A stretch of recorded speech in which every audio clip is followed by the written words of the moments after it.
profesor Jaime Baza en esta oportunidad, y a la vez estaré yo como entrevistador y Luis Felipe, ambos del Centro de Estudio Aurora, Departamento de Derecho Público. ¿Cómo se encuentra, profesor Baza? ¿Qué tal? Buenos días. Muchas gracias por la invitación. Aquí estamos todo bien, con harto movimiento, harto trabajo, entretenido. Súper. Bueno, muchas gracias, profesor, por estar con nosotros. Le propongo que comencemos hablando del acuerdo constitucional del 15 de noviembre, que se conmemora un poco más de un año de ese evento, y ahí vayamos entrando en materia de la contingencia constituyente. ¿Cuál es su análisis mirando a un poquito más de un año de ese día que se firmó un acuerdo que quizás se veía con algo de escepticismo eh, desde la calle, los movimientos sociales, en fin, porque venía de la política institucional? Pero al parecer, desde la efectividad que exige la política, el acuerdo ha conseguido generar un proceso constituyente en el plebiscito, que fue participativo. Bueno, y ahora tenemos puerta de entrada, pero en fin, cuéntenos usted. Bueno, efectivamente, ha pasado un año ya. Yo creo que no, nadie lo conmemoró, nadie lo celebró. De un acuerdo muy polémico, efectivamente, eh, que claro, se mueve en un ámbito de la política bien particular, que es el ámbito de la política representativa, que es uno de los espacios hoy día con menos legitimidad social. Entonces, claro, el resultado de ese acuerdo fue muy resistido por la ciudadanía, eh, en parte por justas razones, ¿verdad? Que lo veía con desconfianza, que lo veía con cierta distancia. Pero yo creo que los acontecimientos del último año demostraron que la organización social fue capaz de ir más allá de lo que establecía el acuerdo, fue capaz de ir más allá de las fronteras del acuerdo y de la propia ley 21.200, eh, diría yo, sobre todo mejorando las condiciones de participación ciudadana en el proceso constituyente. Hay que acordarse que el carácter paritario de la Convención Constitucional no estaba en el acuerdo y tampoco estaba en la ley 21.200, eso se consiguió después, se consiguió con movilización, con mucha presión política por parte de la ciudadanía. Y también hay que acordarse que esas fronteras, de alguna manera, eh, que representa el acuerdo y que trataron de contener el movimiento social e incluso de desarticular la movilización social, fueron desbordadas, ¿verdad? Ahí hay un objetivo que la clase política tenía con este acuerdo, que no se consiguió porque la ciudadanía siguió movilizada. Y ahora, claro, con el resultado del plebiscito del 25 de octubre encima de la mesa, podemos tener un escenario muy, muy distinto, eh, porque hay una manifestación de voluntad popular muy contundente en favor de una nueva constitución, que yo creo que zanja de manera prácticamente irreversible una discusión en torno a la legitimidad de la constitución del 80, que abre el horizonte para pensar un orden constitucional alternativo, ¿verdad? Un nuevo orden constitucional. Súper. Profesor, respecto a esta crítica que se está haciendo ahora, sobre todo del oficialismo, respecto de los partidos que en un principio no firmaron y que ahora se subieron al carro de la victoria, ¿qué opina respecto de eso? De esos partidos en específico, o de parte de la política institucionalizada que en el momento no confió y que ahora está poniendo al final todo por ello. Yo creo que todos los sectores políticos tienen derecho a manifestar sus dudas, ¿verdad?, frente a todos los procesos políticos que están en marcha, y a cambiar de opinión, ¿verdad? Ahora, yo creo que lo importante de este tipo de experiencia es que todas y todos podamos entender que esto se hace encima de la mesa, ¿verdad? No por debajo, no proponiendo interpretaciones torcidas, ¿verdad? No tratando de sobreinterpretar, por ejemplo, el acuerdo o la ley, sino que por la vía, como a ciertos sectores conservadores les gusta tanto decir, por la vía institucional, ¿verdad? Más allá de cuál haya sido la propuesta inicial, por ejemplo, del Partido Comunista, y más allá incluso de lo que nosotras podamos pensar respecto de ese proyecto de reforma en particular. Lo cierto es que están proponiendo un cambio a través de las vías formales, ¿verdad? Presentando un proyecto de ley, proponiendo una discusión pública, abierta, no por la prensa, no por columnas al diario, ¿verdad? No tratando de sacar ventaja a partir de una interpretación más o menos torcida de las normas, sino que por la vía institucional. Y yo creo que eso hay que rescatarlo siempre, ¿verdad? Vamos a tener como ciudadanía, el propio Congreso Nacional va a tener la posibilidad de manifestarse a favor o en contra, pero la discusión se va a dar y va a ser una discusión democrática, ¿verdad?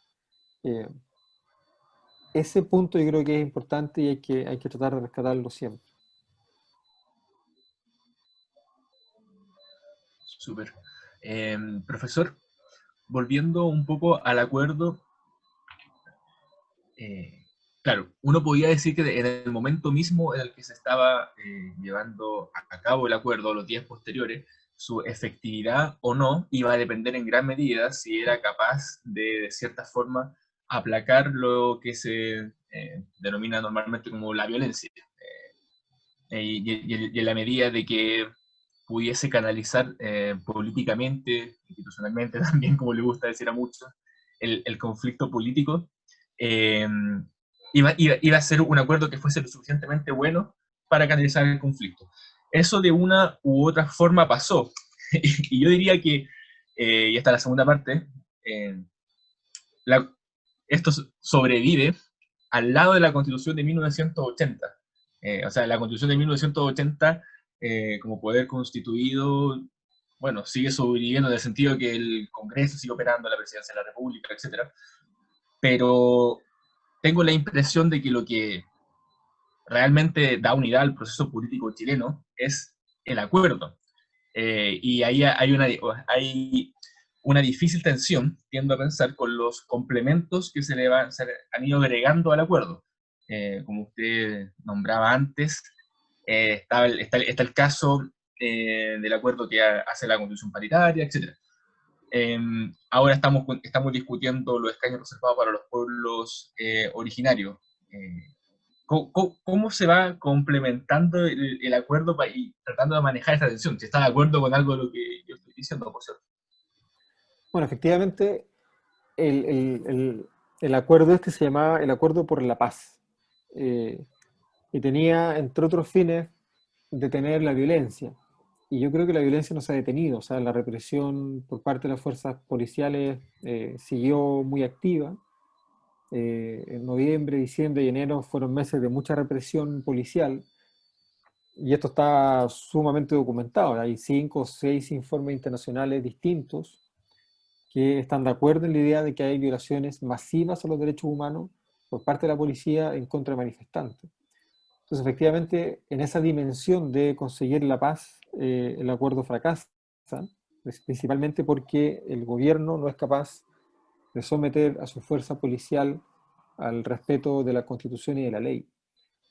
Ahora, también hay un efecto, hay un objetivo que también fracasa, y es que ese acuerdo de alguna manera trató de desmovilizar a la ciudadanía, y eso ciertamente no ocurrió. La ciudadanía ha seguido movilizada, incluso en contexto de pandemia. Los encuentros virtuales, ¿verdad?, han reemplazado las asambleas presenciales, y la discusión constituyente en la base social ha seguido adelante, diría yo, con la misma fuerza o incluso con más fuerza que antes. Eh, Digo con más fuerza que antes porque la pandemia ha generado condiciones muy particulares, muy dramáticamente particulares, que dejan en evidencia los límites y las falencias del orden constitucional actual. Y en ese sentido, claro, estamos en un proceso constituyente ya en marcha, eh, y mientras tanto sigue vigente la Constitución del 80 y siguen vigentes todas las instituciones de la Constitución del 80. Y en parte está bien que así sea, ¿cierto? Porque yo creo que es importante que el proceso constituyente se lleve adelante evitando que se generen vacíos de poder. Ya, yo creo que ahí hay un objetivo que es importante, que es transversal y que tenemos que de alguna manera conseguir entre todas y todos, evitar el vacío de poder. Pero eso genera ciertamente una relación tensa, sobre todo cuando se instale la Convención Constitucional el próximo año, porque vamos a tener un órgano pensando en el futuro y otro órgano pensando en el presente. Y más encima, durante el trabajo de la Convención Constitucional, vamos a tener elecciones generales, donde vamos a renovar el Congreso y vamos a cambiar de presidente durante el año 2021. Entonces eso genera efectivamente ciertas condiciones para la deliberación política que van a ser un poco complejas. Yo creo que el gran desafío va a radicar en que las fuerzas políticas estén a la altura, ¿verdad?, del respeto a la democracia, que estén a la altura del pueblo, ¿verdad?, porque el pueblo ha estado empujando formas de participación democráticas mucho más democráticas que las de los propios partidos políticos. Así que ojalá que la clase política esté a la altura de lo que estamos haciendo desde la ciudadanía. Y nada, garantizar, ojalá, el funcionamiento normal de la Convención Constitucional a partir del próximo año. Profesor, algo que va respecto con el mismo tema del acuerdo que se logró y, bueno, y lo que pasó posteriormente en el proceso respecto de por ejemplo, ya no tanto con la paridad, sino que el caso de los escaños que ya se aprobaron post plebiscito. Bueno, he visto críticas y de profesores constitucionalistas bien conocidos también, que apuntan a que un poco a la legitimidad como post plebiscito, de que cuando se votó había una decisión, había una, como se ha acostumbrado a decir, no sé, un poco en la prensa, reglas del juego y por el oficialismo, y luego de esta están empezando a cambiar un poco las cosas respecto a más escaños reservados y otras cuestiones que ya vamos a llegar, como respecto a eso, ¿afecta realmente la legitimidad de la Convención Constitucional como órgano desde el plebiscito al proceso que viene después, o no es así? Tú dices si afecta la legitimidad, ¿en qué sentido? Es que en el sentido de que he visto críticas eh, que apuntan a que yo voté, por ejemplo, apruebo Convención Constitucional, y luego del plebiscito, con las reglas que tenían, me las están cambiando. A eso. Hay personas. No, yo creo que no. Mira, esto es parte de lo que te decía recién. Eh, yo creo que es razonable, entre comillas, cambiar las reglas del juego en la medida de que lo hagamos democráticamente y no entre comillas, a la mala, ¿verdad? O con sobreinterpretaciones. Eh, y claro, ha habido algún sector de la clase política principalmente, porque esto no es un problema de la ciudadanía, esto es un problema de la élite, que ha tratado de instalar esa idea, ¿verdad? De que la gente votó por un cierto tipo de convención constitucional. Y eso en realidad no es efectivo. Eh, primero, lo primero es que el pueblo votó por una nueva constitución. Eso es lo primero, ¿verdad? Y esa es una manifestación de voluntad popular clara y abrumadoramente mayoritaria. Y segundo, las condiciones de la segunda papeleta hacían distinción entre una comisión mixta compuesta mitad y mitad por parlamentarios y por ciudadanos elegidos democráticamente y una convención constitucional elegida íntegramente por ciudadanía eh, elegida democráticamente.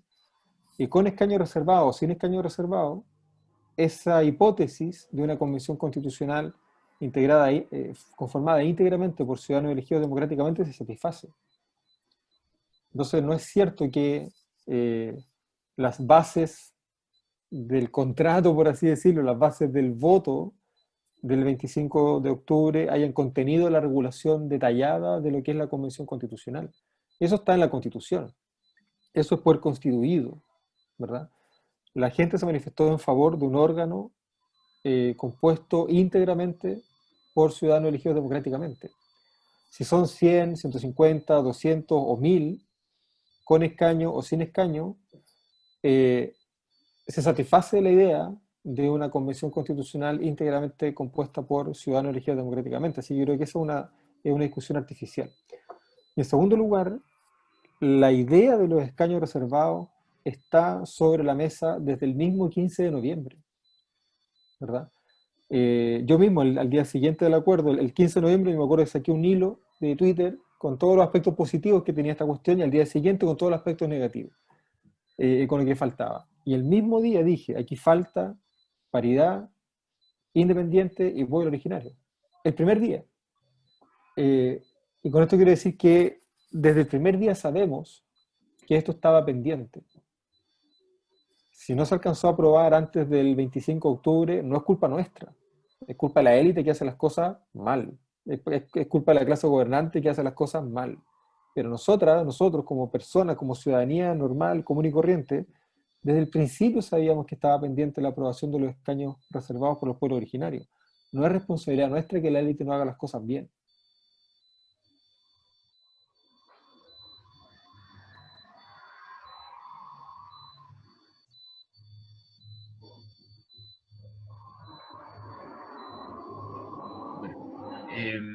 Profesor, le propongo que vayamos a discutir sobre algo que usted dijo. Que hay que evitar que exista vacío de poder. Claro, efectivamente, eh, el hecho de que sigan funcionando las potestades que contempla la Constitución de 1980, a lo menos formalmente, evita esa posibilidad, pero políticamente hablando, yo diría que no nos dice mucho. De hecho, lo que hemos estado viendo en el último tiempo es que hay, por así decirlo, una especie de desconstitución de poder político en los órganos representativos. Es decir, el Congreso, diría yo, no tiene cada vez tiene menos posibilidades de representar, o sea, de, de hacer la función que uno esperaría que haga un Congreso, es decir, personas que tienen posiciones afines se vean representadas en sus parlamentarios. Y lo que pasa en el Congreso como discusión política tienes pocas posibilidades de generar ese vínculo existencial entre representante y representado. Entonces, el poder político está, diría yo, en otro lado.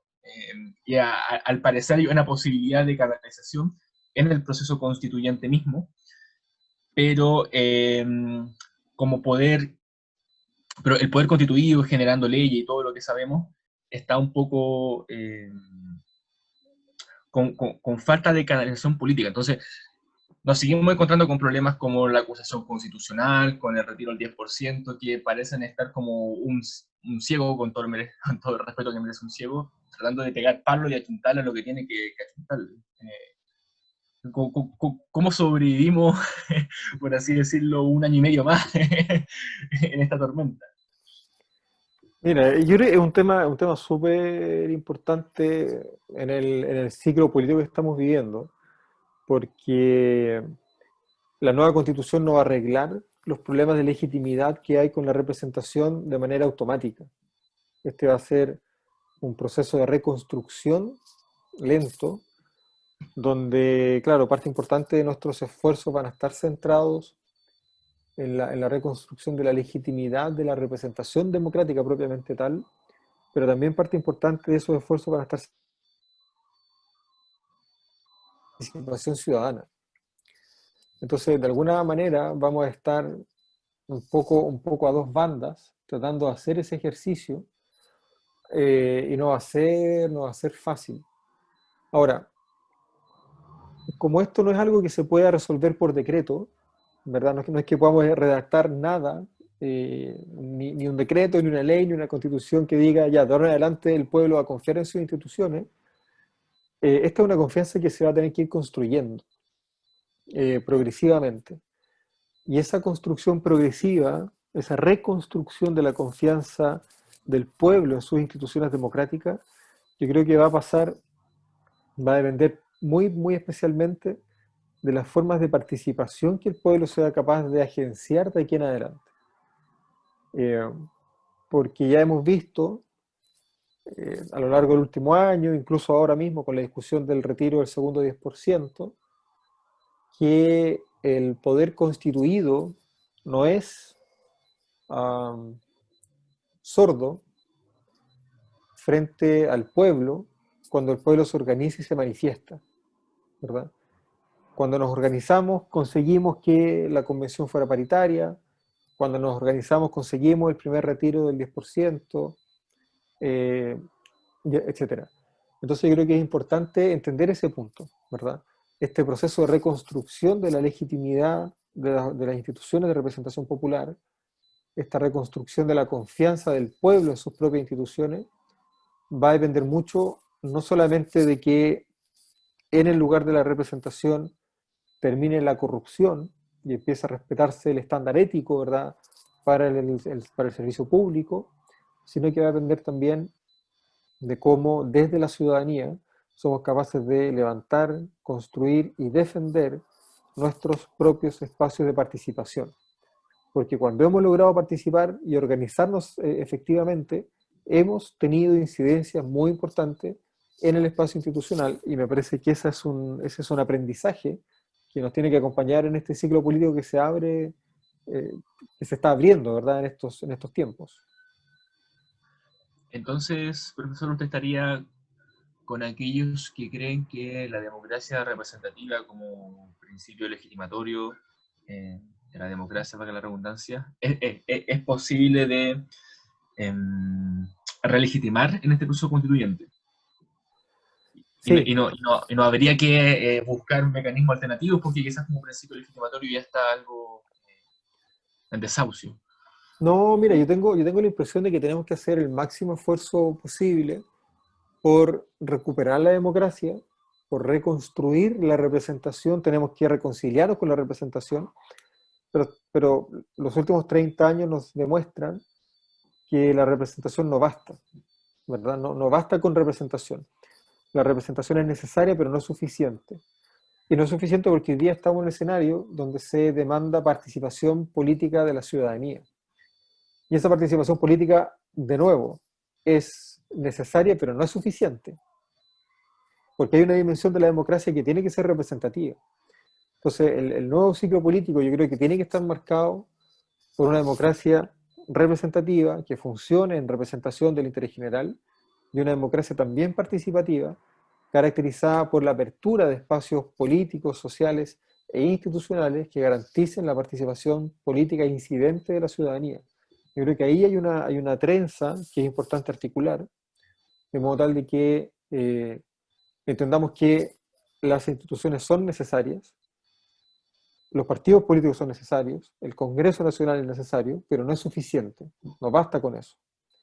Necesitamos formas de organización política de la ciudadanía que empoderen a la ciudadanía, que le permitan ejercer el poder en los espacios territoriales respectivos y que al mismo tiempo le permita fiscalizar adecuadamente la forma en la que se ejerce el poder político desde el aparato institucional. Pero, profesor, última pregunta respecto a este tema al menos. Entonces, siguiendo su argumento, habría que buscar mecanismos alternativos para ir agenciando al pueblo eh, que sean, bueno, que tengan la capacidad de institucionalmente procesar su voluntad. Y por ahora lo que conocemos en Chile, bueno, y en buena parte de las democracias occidentales, un Congreso, una presidencia de la República, eh, gobiernos locales, en fin. ¿Cómo se puede ir reconfigurando? eh, claro, aparte de las prácticas institucionales, que eso creo que una buena parte está de acuerdo, eh, también mecanismos alternativos. Claro, y hay como ya espacios comunes, está mucha gente repitiendo iniciativas populares de ley, plebiscito, etcétera. Pero de nuevo, es como un camino por el desierto, tengo la impresión, tratando de encontrar el punto de salida. No sé si usted tiene algunas luces que nos puedan ayudar en esta discusión. O sea, nadie quizás tenga la solución, pero quizás algunas Claro. pistas. Mira, yo creo que la clave está en los gobiernos locales. Yo creo que ahí es donde tenemos que meter más cabeza, pensar formas de organización de lo común distintas, ¿verdad? Primero, reivindicar la existencia de bienes comunes que se juegan en una esfera distinta de ese binomio Estado-mercado. O sea, hay preguntas sociales importantes que no se resuelven ni con más mercado ni con más Estado. Y eso supone reconocer la existencia de estos bienes comunes y reconocer que detrás de ellos hay comunidades organizadas que los usan, que los aprovechan y que los cuidan, ¿verdad? No los cuida el mercado asignando dinero, no los cuida el Estado apropiándose de ellos, los cuidan las personas que los usan. Y ahí yo creo que hay una potencia transformadora muy importante para pensar las formas de organización política de la ciudadanía en clave participativa y no en clave estrictamente o exclusivamente representativa.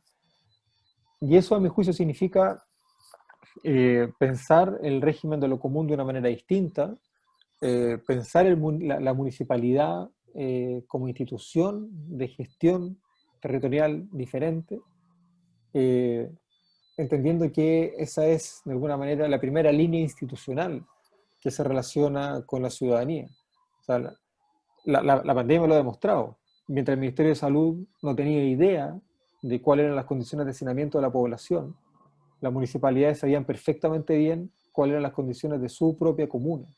Y municipalidad de cualquier color, rojo, amarillo, azul, da lo mismo.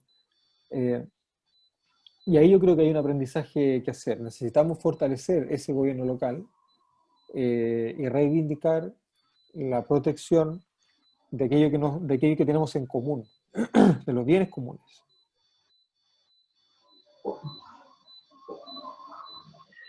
Gracias, profesor.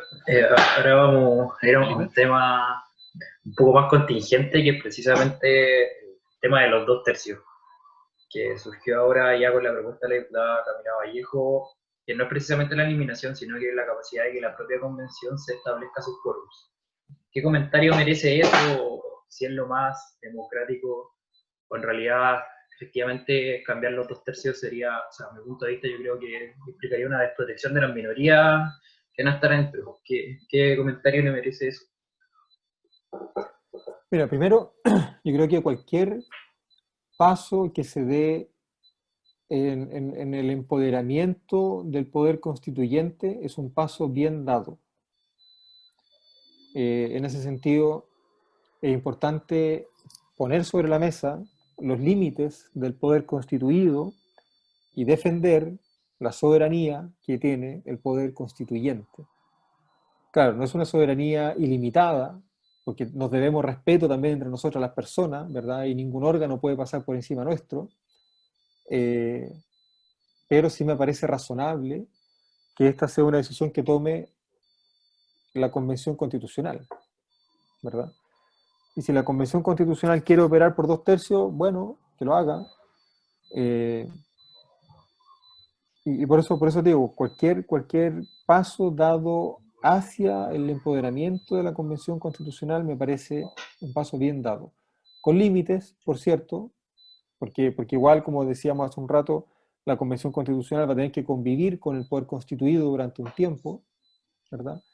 Y eso está bien. Y para que esa convivencia, para que esa coexistencia sea armónica, recíprocamente van a tener que respetarse sus propias competencias y sus propios límites, ¿verdad? Entonces,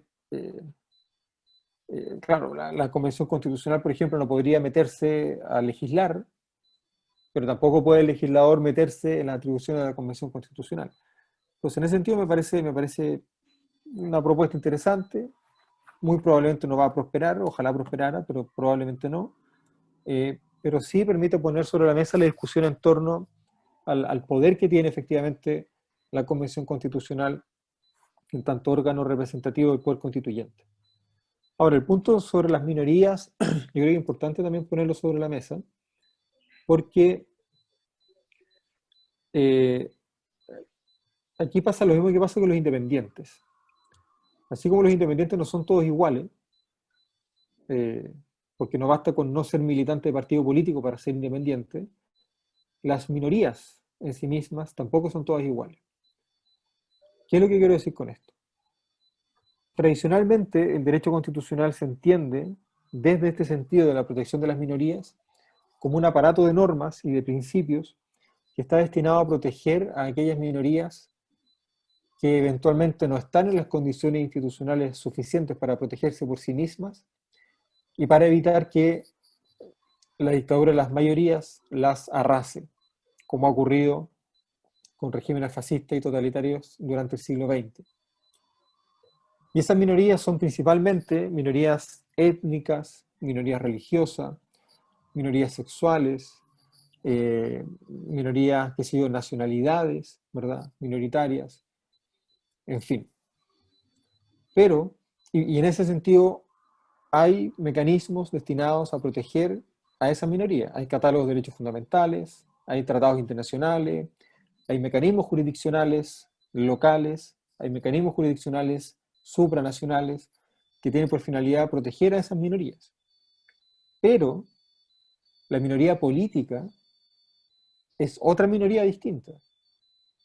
La minoría política, aquella que pierde una elección, tiene garantías institucionales distintas y especiales, distintas respecto de las garantías que tienen las otras minorías sociales que pueden ser eventualmente arrasadas por las mayorías. Y la garantía que tiene, la garantía institucional que tiene la minoría política que pierde una elección es precisamente el establecimiento de mecanismos, procedimientos políticos objetivos, transparentes y universales que permitan que esa minoría política participe de la deliberación, que participe de las elecciones, que pueda presentar candidaturas, ¿verdad? Etcétera, etcétera. Y esa es la forma como el constitucionalismo protege a las minorías políticas. La protección de las minorías políticas no pasa por darle la razón a quien pierde una elección. El que pierde una elección, pierde una elección. Esa es su garantía. Se presentó a una elección con todas las garantías institucionales necesarias, voto secreto, ¿verdad? Informado, una persona un voto, con servicios de conteo transparente, con régimen electoral transparente, etcétera, etcétera. ¿Perdió? Perdió. Pero si para eso estamos votando, ¿verdad? Perdiste. Y luego en el espacio de deliberación legislativa o constituyente propiamente tal, también van a haber mecanismos, como los hay, para garantizar que todos los sectores políticos participen del proceso legislativo, participen del proceso constituyente en condiciones de igualdad. Eso es lo que tiene que garantizar el derecho, ¿verdad? Que todos los sectores participen en condiciones de igualdad. Pero si perdiste una discusión legislativa, perdiste. Perdiste. No puede, la idea de proteger a las minorías no puede ser un subsidio político a la opinión minoritaria que es derrotada democráticamente. La opinión minoritaria que es derrotada democráticamente perdió. Punto. ¿Cómo nos aseguramos de que esa derrota no se traduzca en la opresión de las otras minorías? Bueno, con derechos fundamentales, con un sistema de protección de derechos fundamentales sólido, con un sistema de control al ejercicio del poder sólido, con la incorporación de los tratados internacionales, con la formación profesional de jueces en derechos humanos, con la formación de las policías en derechos humanos, pero no sobre representando a la minoría. ¿Verdad? Si la minoría política no puede ser sobre representada, ese no es un mecanismo de protección, ese es un mecanismo antidemocrático.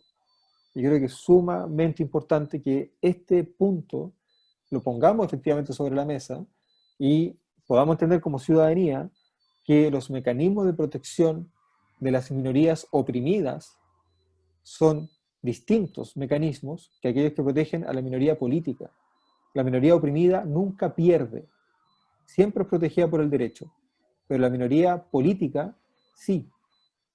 Cuando la minoría política pierde, pierde. Punto. Su garantía es el proceso democrático, transparente, institucional, ¿verdad? Objetivo, etcétera, etcétera. Creo que algo muy importante poner en la mesa, claro, el punto preciso de la distinción de los tipos de minoría.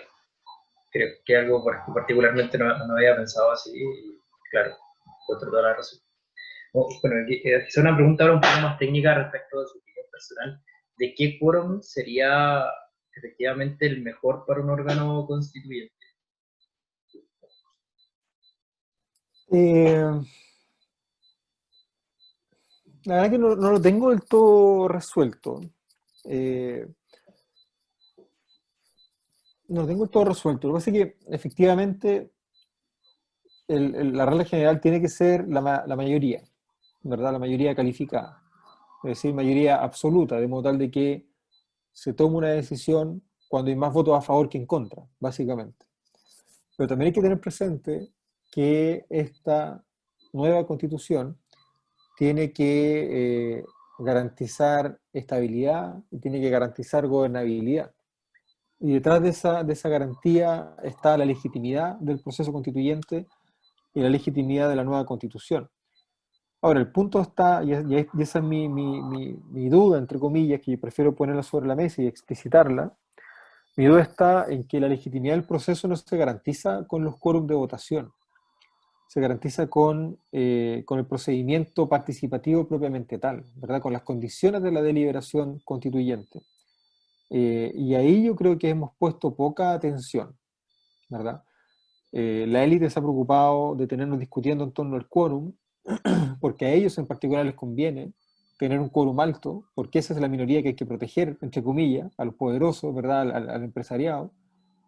Pero hemos discutido muy poco respecto de cuáles son las condiciones para la deliberación constituyente que garantizan un resultado legítimo y un procedimiento legítimo. Eh, claro, el quórum previamente tal, si tú me preguntas, pucha, a lo mejor entre 4/7, 3/5, ¿verdad? 55%, 60%, bueno, puede ser, pero me parece que eso es en algún punto menos relevante que la necesidad de discutir en torno a las condiciones que legitiman el proceso constituyente propiamente tal, la deliberación de la Convención Constitucional. Porque claro, vamos a llegar después de 12 meses de trabajo a un texto y más allá de cuál sea el quórum por el cual ese texto se aprueba, tenemos que ser capaces de decir que detrás de este texto hubo, no sé, 400 audiencias ciudadanas, hubo 500 iniciativas populares de ley, se transmitieron todas las discusiones por el canal de YouTube de la Convención Constitucional, etc. Eso es lo que yo creo que es realmente importante para la legitimidad del texto y no tanto el quórum, siendo el quórum, por cierto, una cuestión importante. Sí. Respecto a lo mismo, profesor, uno podría decir que, claro, para que el proceso constituyente goce de eficacia, por un lado, requiere que el pueblo se vea reconocido finalmente en el texto constitucional, y para eso es importante la forma, eh, y también que, bueno, que la constitución se misma tenga eficacia, pero quizás después podemos discutir un poco sobre eso. Pero primero, yendo a lo que usted mismo hablaba sobre lo que yo diría que es reconocimiento, es decir, que en el proceso deliberativo el pueblo se vea reconocido. Claro, ¿cómo se puede generar ese proceso en circunstancias de que la deliberación pública pareciera estar todavía, yo diría, autocentrada en que basta que un conjunto de personas se junten a discutir y eso consta como lo hablamos antes, o sea, de que estamos en representación de, en este caso del pueblo. Y tiendo a pensar que esa regla o esa forma de comprender la política ya está muerta. O sea, entonces quien pretenda ser escogido constituyente y después crea que se va a estar un año y va a ir 3 veces al distrito donde fue elegido y se acabó el tema, yo tiendo a pensar que no. Pero claro, es fácil impugnar decir que no, pero pasando al propositivo, yo tampoco no tengo la verdad muchas luces. No sé cómo ves el tema. Mira, la nueva constitución solo va a ser legítima si durante su escrituración hay participación política efectiva por parte de la ciudadanía. Esa cuestión es clave. Y es clave porque ya sabemos que la representación democrática no es suficiente. Hoy día la idea de representación está muy deslegitimada. Hay que reconstruirla, es cierto, pero hoy día está muy deslegitimada. Por lo que la clave del proceso va a ser la participación. No solo participación, también representación. Vamos a elegir constituyentes el 11 de abril. Y hay una dimensión representativa en la Convención Constitucional que es importante y que yo creo que es positiva, pero no es suficiente, ¿verdad? Y no es suficiente precisamente porque la legitimidad del proceso va a depender de cómo y cuánto participe la ciudadanía en la elaboración de la nueva Constitución. Y ahí, bueno, un poco lo que contestaba hace un rato, yo me imagino que habrá un periodo inicial de audiencias públicas, ¿verdad? Para escuchar a la mayor cantidad de personas posible, organizaciones sociales, territorios, instituciones, recibir sus propuestas y sus respuestas,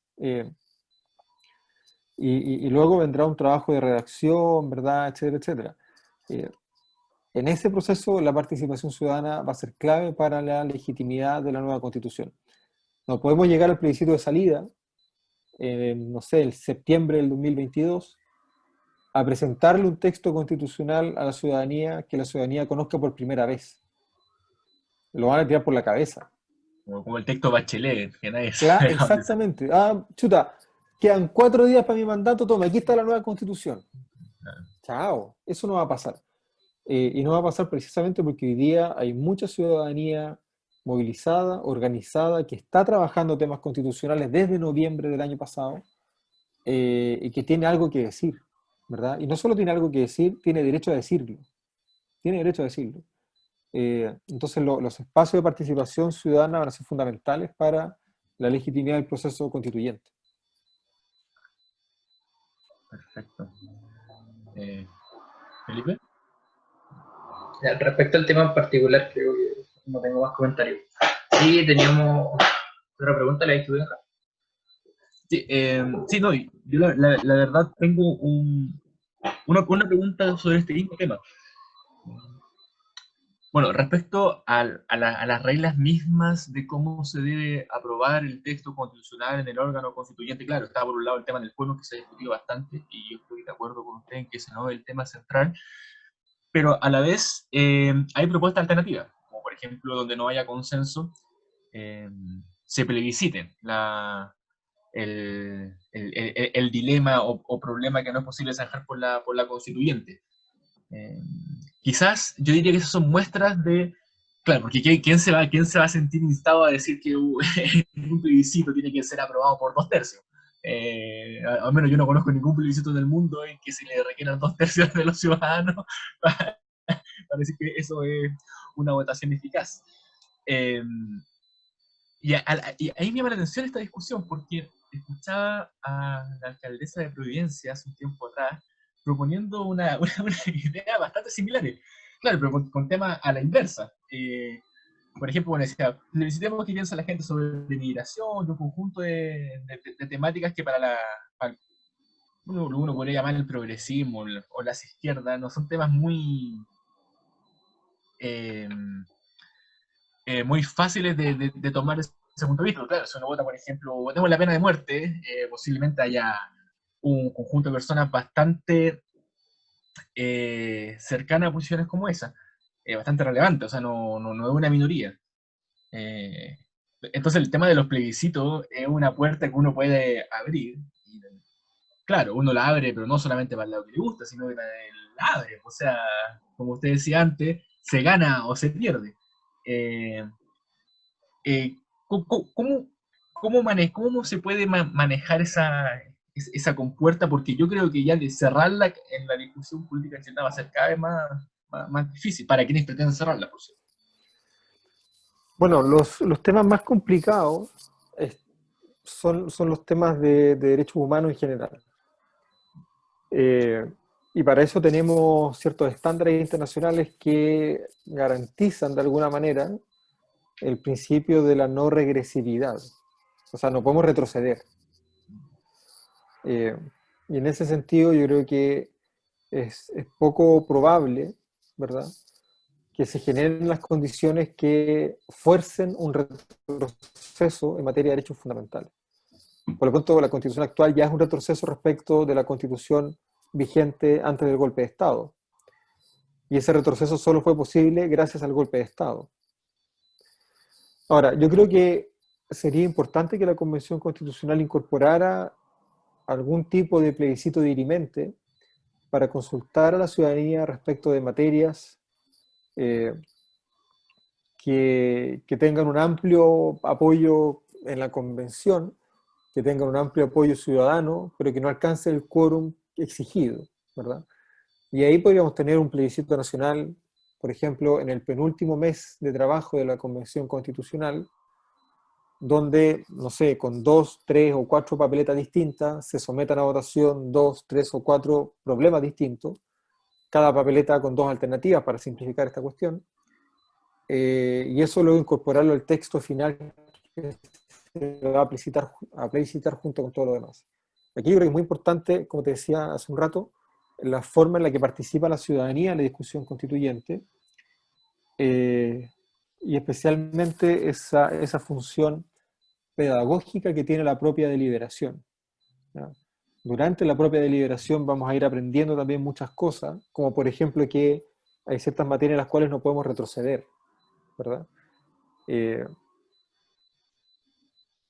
y es lo que de alguna manera, volviendo a la pregunta anterior, en cuáles son los criterios que protegen a las minorías que pueden ser aplastadas por las mayorías, ¿verdad? Y aquí es donde cobra relevancia de nuevo el concepto de minoría. Vamos a proteger institucionalmente, por ejemplo, la homosexualidad o la minoría política que pierde una votación. Evidentemente, vamos a proteger la homosexualidad, vamos a proteger que las personas no sean discriminadas por razón de su orientación sexual. No vamos a proteger a aquella opción política que perdió. La opción política que perdió, perdió. Ya está. Pero la condición sexual nunca va a ser una razón para perder. Nunca va a ser un argumento de derrota, ¿verdad? Y ahí van a estar centrados los mecanismos que protegen a las minorías de verdad.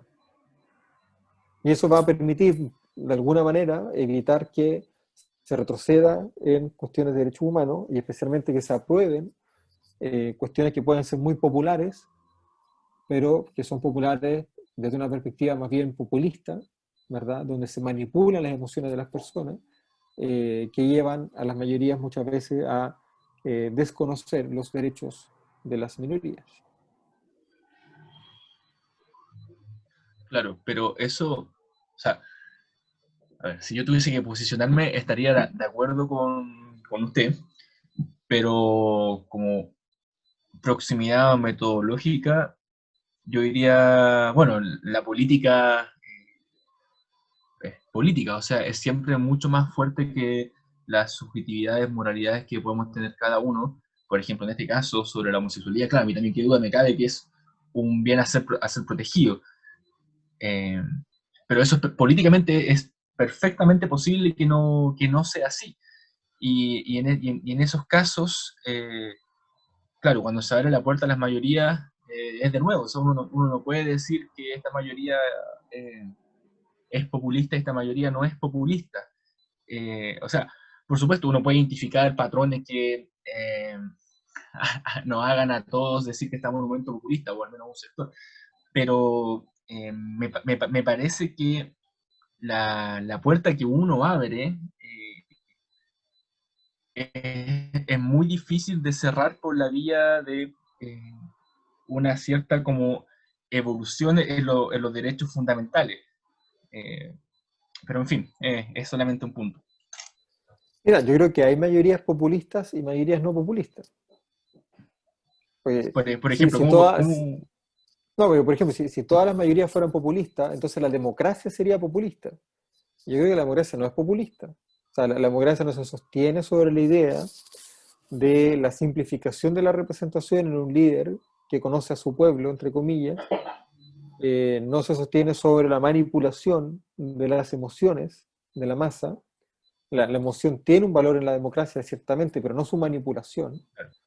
Eh, y por lo tanto, claro, hay ciertas decisiones que eventualmente pueden ser catalogadas de populistas, eh, pero eso no significa que toda decisión mayoritaria que vaya en defensa, por ejemplo, del interés popular, pueda ser calificada de populista. Claro, sí, yo estaría de acuerdo con ese punto, pero solo diría que, claro, la democracia representativa, de cierta forma, el populismo debiese quedar fuera porque, claro, el pueblo se ve reconocido en sus representantes, pero cuando ese mecanismo legitimatorio va perdiendo eficacia política, lo que va quedando al lado, y bueno, para bien o para mal, es lo que está pasando en varios países del mundo, como Brasil, Estados Unidos, etcétera, hay gérmenes de populismo en el sentido de que tenemos un líder que directamente alude al pueblo y interpreta su voluntad. Eh, entonces, yo la verdad no me atrevería como a afirmar de que que la democracia tenga una forma de poder ser reconocida como democracia. Yo diría que en el momento que estamos viviendo ahora en el mundo, precisamente la disputa importante sobre la democracia es de cómo la vamos a recomprender o reconceptualizar. Y tiendo a pensar que la fórmula que se llama populista, aunque también creo que hay mucho de caricatura en eso de que, claro, hay un pueblo y por un lado está el líder. Creo que el fenómeno mucho más interesante de analizar que esa reducción. Pero sí estaría de acuerdo en eso. Pero en fin. Sí, mira, piensa que este fenómeno del populismo surge precisamente en un contexto de debilitamiento de la representación democrática. Claro. Un poco lo mismo que ocurre en el periodo de la entreguerra, ¿verdad? Después de la Primera Guerra Mundial. Yo creo que, un poco lo que decía hace algunos minutos atrás, yo creo que la alternativa a esta democracia pasa por el fortalecimiento de la participación y por la reivindicación de los bienes comunes, ¿verdad? El empoderamiento de las comunidades. De modo tal de alguna manera, superar la idea de que hay un solo pueblo capaz de manifestar una única voluntad popular, sino que en este territorio conviven no solamente distintos pueblos, sino que además distintas comunidades, ¿verdad?, que se agencian políticamente en distintos espacios y para tomar distintas decisiones. Y eso hay que reconocerlo de alguna manera y ojalá potenciarlo, porque es lo que nos va a permitir de alguna forma superar esta crisis de la democracia representativa con más democracia y no con menos. Sí, totalmente de acuerdo. Pero van a monopolizar la discusión, por favor. Felipe, adelante. No, ya como respecto al tema y más como tema final, que habíamos conversado igual sobre lo que estaba pasando un poco el tema con un tema constituyente, Alejandro, bueno, respecto a las acusaciones constitucionales, lo que pasó ahora con Pérez, que precisamente se había aprobado la acusación constitucional, luego su renuncia, mágicamente en el Senado con votos del PPD y la ADC se bajó. Como qué comentario al final merece esto, porque básicamente, creo que con el mismo Benjamín lo habíamos conversado, fue como renunció Pérez y el viejo fue el tiro. Claro, esto va a implicar que en el Senado sí o sí va a ser un acuerdo para bajar la acusación. Y respecto al final de esos temas, ¿qué tan efectiva puede ser al final una acusación constitucional si al final dentro de las mismas políticas los mismos sectores oficial y oficialismo están llegando a acuerdos para bajarlo y que la responsabilidad al final queda nada? No se está haciendo valer la responsabilidad de las personas que la tienen. Mira, pero aquí el problema de nuevo no es el diseño de la institución, acusación constitucional, el problema es la representación, porque este Congreso Nacional no es representativo de la voluntad popular. Entonces, claro, si la composición socioeconómica del Congreso fuera un reflejo de la composición socioeconómica de la sociedad, Pérez habría sido destituido sin ninguna duda. ¿Quién lo salva? Pucha, lo salvan algunos personajes de la élite política muy vinculados con la élite económica, con el capital económico, que salvan a uno de los suyos, básicamente. Entonces el problema no es el mecanismo constitucional de la acusación constitucional. El problema es precisamente la debilidad de la democracia chilena, ¿verdad?, que no consigue generar instituciones de representación popular que sean efectivamente representativas, ¿verdad?, de la sociedad que están representando. Y ahí yo creo que tenemos el principal desafío y que se conecta de alguna manera con todo lo que hemos estado conversando en este rato. Sí. O sea, atendiendo un poco igual a la debilidad de la democracia y a la protección de la élite sobre ella sí misma, al final, como en estos temas, empieza la representatividad pasa en segundo lado, pero ¿qué pasa con el tema de responsabilidad? De que las élites al final también están protegiendo a quienes tienen que responder por cosas graves. Como que al final la democracia es tan débil que frente a esas mismas cosas se ve... la élite se protege incluso contra personas abiertamente que han hecho cosas gravísimas. ¿Cómo podríamos atender eso? Como careciendo un poco de la representatividad, sino que yendo como quizá un carácter más subjetivo de hacer responder a alguien por cosas graves. Bueno, una pregunta compleja, porque los mecanismos jurídicos de control político son los que son, pero pensando no solamente en las cuestiones tipo acusación constitucional, sino que también en, en la responsabilidad penal, ¿verdad? En cómo hacer efectiva la responsabilidad penal. Y ahí yo creo que es importante agotar todas las instancias, ¿verdad? Para que no haya impunidad. La acusación constitucional busca hacer efectiva la responsabilidad política, pero también hay otros mecanismos para hacer efectivas otras responsabilidades, civiles o penales principalmente.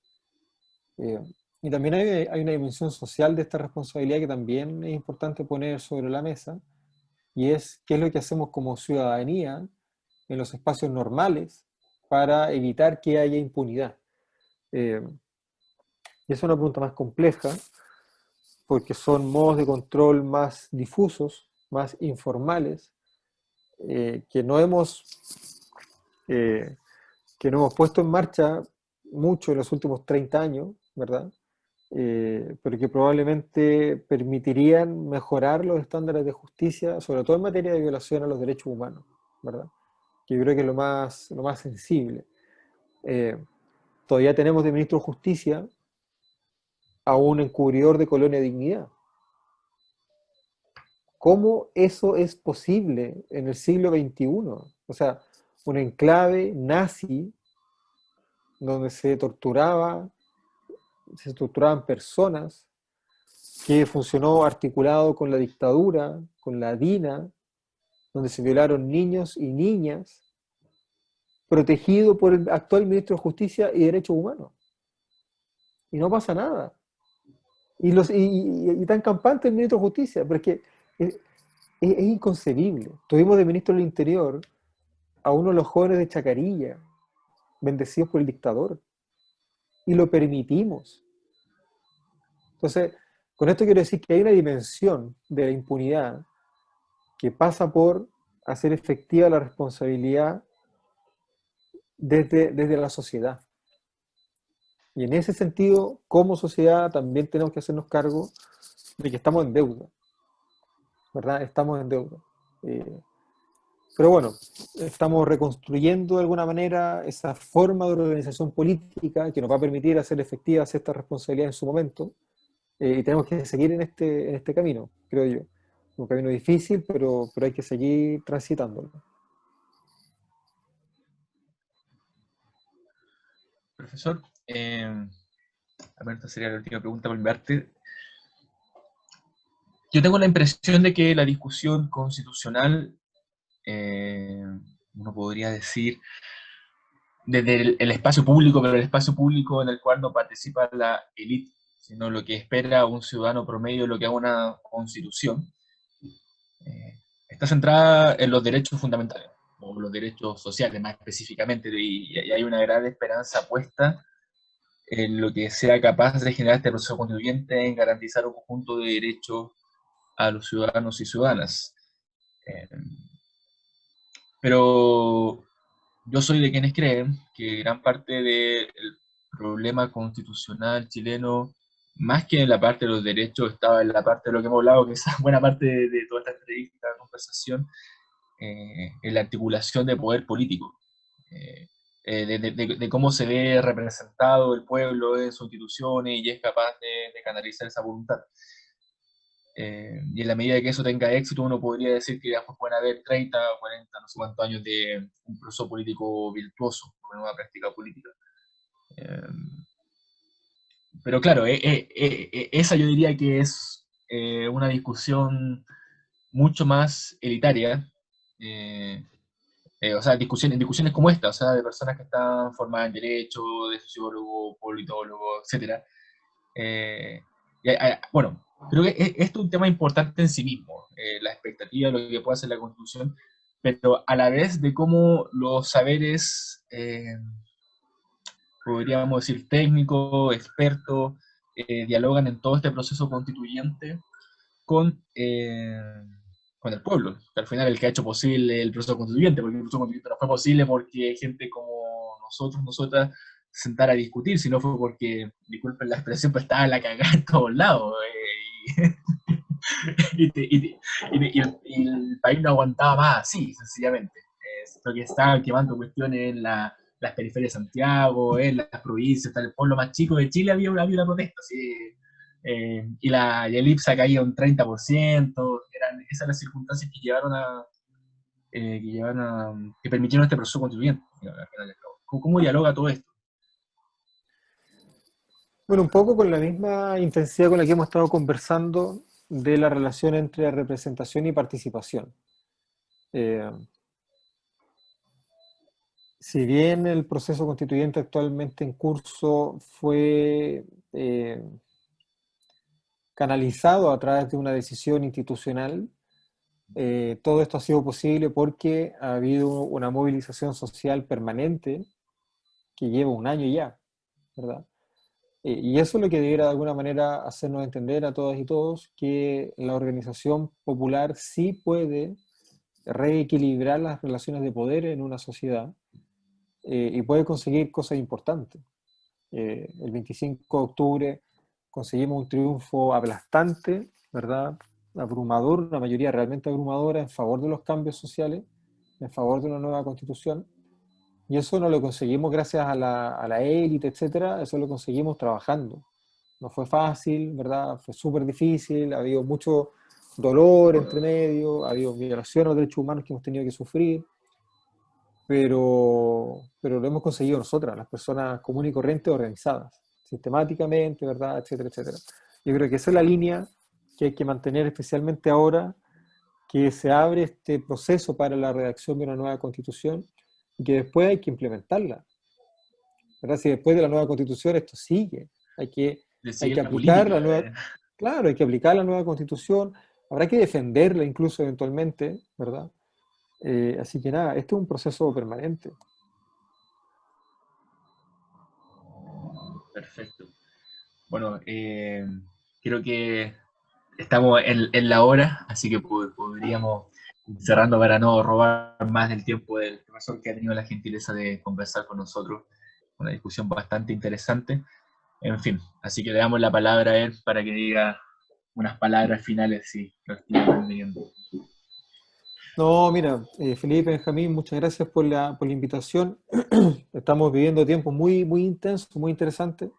Eh, Estamos protagonizando acontecimientos históricos que no habían ocurrido nunca en 200 años de historia republicana y tenemos una oportunidad muy importante como pueblos de Chile de recobrar el protagonismo histórico que nos corresponde, ¿verdad? De empujar por estadios más justos, ¿verdad? Una sociedad más justa y seguir trabajando de la manera en la que lo hemos hecho hasta ahora eh, para reivindicar nuestros derechos y para proteger también aquello que nos hace personas comunes, ¿verdad? Proteger nuestra dignidad, proteger nuestra salud, proteger nuestro medio ambiente, etcétera.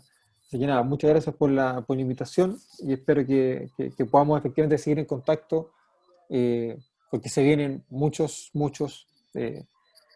momentos de discusión y se vienen muchos temas que vamos a tener que discutir, ¿verdad? Durante este proceso constituyente. Así que nada, gracias por la invitación. Gracias a Gracias, usted. profesor. De seguro lo vamos a estar invitando. Aparte hay que recordar que el profesor va a ser un rockstar El del derecho rockstar constitucional. en Chile, totalmente. Nos van a No, subir las y visitas, todo. claro, alguna gente en el Congreso se encargó de hacer lo más famoso después del incidente de la corbata, Sí, Real. ¿verdad? A la corbata famosa. de la famosa corbata. Así que bueno, muchas gracias a todos quienes nos han escuchado.